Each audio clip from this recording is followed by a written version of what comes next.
బాలాజీ గారు, సమయభావం వల్ల ఇంతకంటే ఎక్కువ సమయం వేయలేకపోయాను సార్, క్షమించాలి.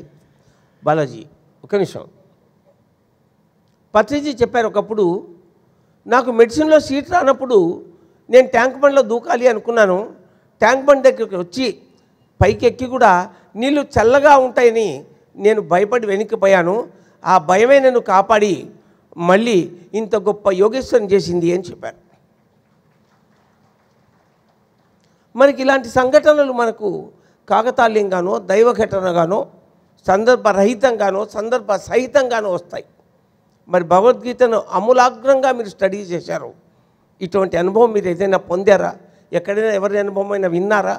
మీ సందర్భాల్లో మీ విషయాల్లో ఎప్పుడైనా చావాలి అనిపించిందా?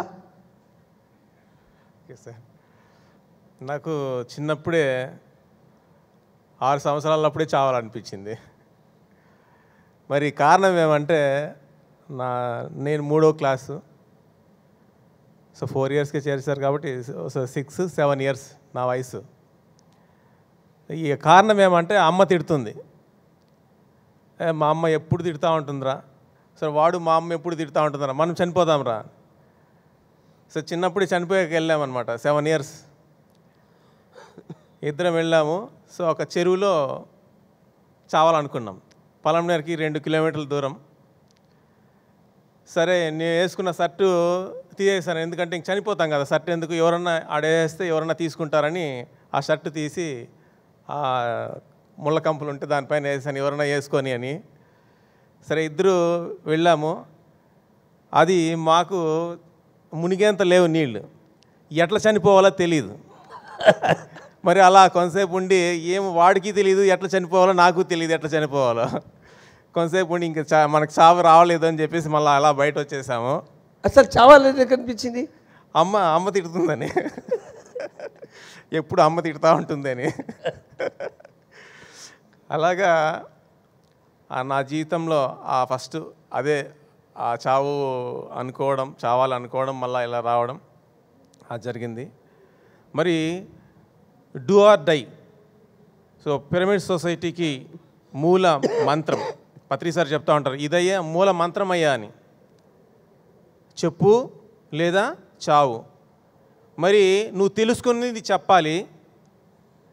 మరణం అంటే నువ్వు చనిపోయే లోపల మరణం అంటే భయపడకుండా ఉండాలి. అంటే చాలామందికి నేను చూశానన్నమాట, ఏమంటే మరణ వార్త విన్న వెంటనే ఒక మేడము ఎవరు చనిపోయారా అనేసరికి ఆమె కాళ్ళు చేలు గడగడగడ ఆడుతూ ఉంటాయి, అలా కూర్చొని వేస్తుంది. సో వాళ్ళు వచ్చి 9 సంవత్సరాలు అయింది ఇప్పటికీ ధ్యానానికి. సో 9 సంవత్సరాలప్పుడు ఆవిడ పరిస్థితి ఏమంటే, ఒక మరణం మీ బంధువులు ఎవరు చనిపోయారంటే చేలు వణుకు అలా ఉండేది. మరి ఇప్పుడు ఈ 9 సంవత్సరాల తర్వాత ఆమె చెప్పింది ఈ మధ్య ఏమంటే, సార్ నేను చావంటే చాలా నాకు భయం ఉండేది, అసలు వణికిపోయేదాన్ని. ఇప్పుడు మా అమ్మ చనిపోయింది, మా నాన్న చనిపోయినాడు, అందరూ ఏడుస్తూ ఉన్నారు, కానీ జస్ట్ కొద్ది గ్యాప్లోనే వాళ్ళ అమ్మ నాన్న ఇద్దరు చనిపోవడం జరిగింది. కానీ ఆమె ఇప్పుడు ఏమంటే ఆమె పరిస్థితి భయం లేదు, ఏడుపు రాలేదు. అంటే ఈ ధ్యానం ఆమెకి ఏమి ఇచ్చిందంటే, చావు భయం నుంచి బయటపడేదానికి ఒక అద్భుతమైన మార్గాన్ని ఈ ధ్యానం ప్రసాదించింది. అలాగే భగవద్గీతలో చెప్తారు ఏమంటే, పరమాత్మ అవ్యక్తాదీని భూతాని వ్యక్తమధ్యాని భారత అవ్యక్తాని దనాన్యేవా తత్ర కా పరిదేవనా. మరి జీవులన్నీ కూడా, అందరూ కూడా అవ్యక్తాదీని భూతాని, జీవరాశులన్నీ కూడా మరణించిన తర్వాత ఎక్కడికి వెళ్తాము అది తెలుసుకోవాలి. మరి ఎక్కడికి పోతామో ఎవరికైనా తెలుసా అంటే ఎవరికి తెలియదు, ఎక్కడికి వెళ్తామో ఏ లోకానికి వెళ్తామో తెలీదు. మరి పుట్టుక నుంచి మరణించక ముందు వరకు ఇక్కడ అందరికీ వ్యక్తమవుతాం, అందరికీ కనిపిస్తాం, అందరితో మాట్లాడతాం, అందరితో పలకరిస్తాం. కానీ ఈ చావు పుట్టుక మధ్యలో మాత్రమే అందరికీ వ్యక్తమవుతాం. కానీ మరణించిన తర్వాత ఎక్కడికి వెళ్తామో తెలీదు, మరి పుట్టుక ముందు ఎక్కడున్నామో తెలీదు. మరి అలాగే ఈ చనిపోక ముందే మనము సమస్త జ్ఞానాన్ని ఇక్కడ తెలుసుకోవాలి. మరి అంతా తెలుసుకోవాలంటే తెలుసుకున్న జ్ఞాని దగ్గర, ఆ చెప్పిన జ్ఞాని దగ్గర మనం వినాలి. అంతే కదా, పత్రి సార్ చెప్పారు, మనం విన్నాం, అవునా కదా? మరి అలాగే ఒక చిన్న కథ నాకు ఇచ్చిన టైంలోనే. ఒక ఆయన ఉన్నాడు, ఆయన మెలకు వచ్చింది, మార్నింగ్ ఆఫీస్కి వెళ్ళాలి, బయటకు వచ్చాడు, హాల్లో ఎక్కువ మంది ఉన్నారు. సరే ఆ బయటికి వెళ్తే ఆ పేపర్ ఉంది, పేపర్లో శ్రద్ధాంజలి అని ఆయన ఫోటోనే ఉంది. ఆయన ఉన్నాడు, కానీ పేపర్లో ఆయన ఫోటోనే చూసుకున్నాడు. ఇదేమిది, నేను ఉన్నాను కదా, నా ఫోటోనే వేశారు ఇది అని మళ్ళీ హాల్లోకి వచ్చాడనమాట. హాల్లోకి వస్తే అందరూ ఏడుస్తున్నారు, అతని శవం ఉంది అక్కడ, అతని శవమే అక్కడ ఉంది.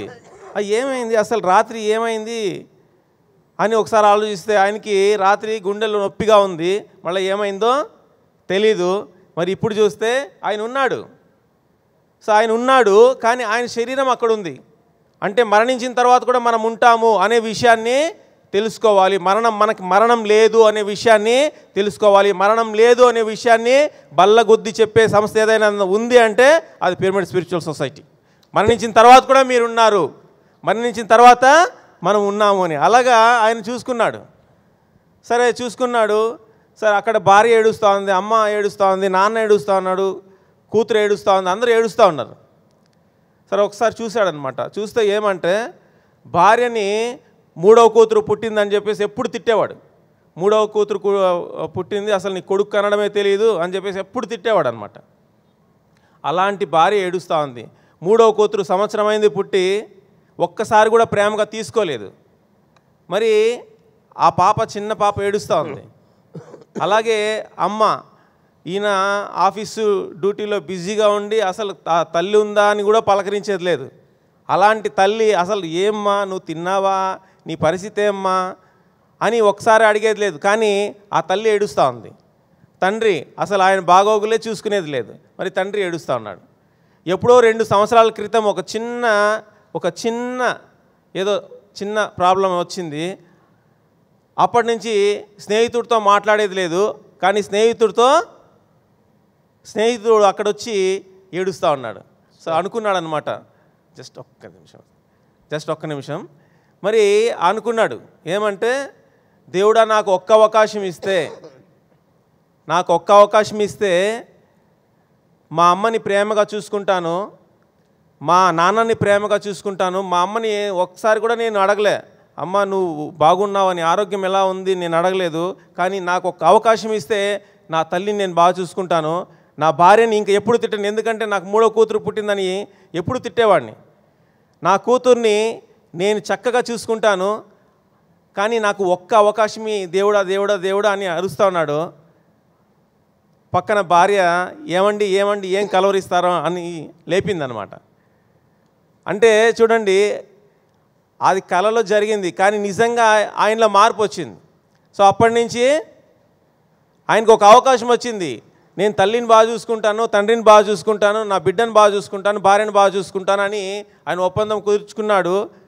సో అక్కడి నుంచి ఆ మార్పు అనేది స్టార్ట్ అయింది. అలాగే మనకి ఒక అవకాశం వస్తుంది. ఈ చావు భయం నుంచి మనం బయటపడాలి. మనం ఇక్కడ తెలుసుకునింది అందరికీ సత్యాన్ని చెప్పాలి, మనకు తెలుసుకున్న సత్యం చెప్పాలి. అదే పత్రి సార్ మనకు చెప్పినటువంటి సత్యము, అదే ధ్యానము. Thank you sir.